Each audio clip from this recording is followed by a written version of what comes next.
Okay, I'm going to show you how to anchor the frame down using the roof truss. There's 5 roof trusses, and every one of the roof trusses has a 1/4 inch hole that's drilled through the end of it.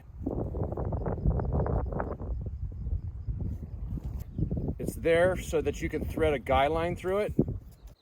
The one I'm using is 15 feet long. It's made out of Dyneema.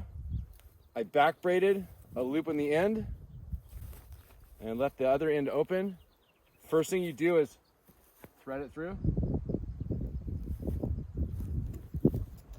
And you take it, the end of it, and thread it through the back braided loop.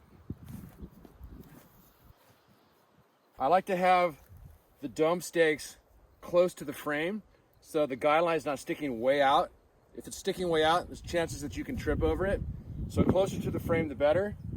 So I took the dome stake and anchored it real deep, about 2 feet from the frame.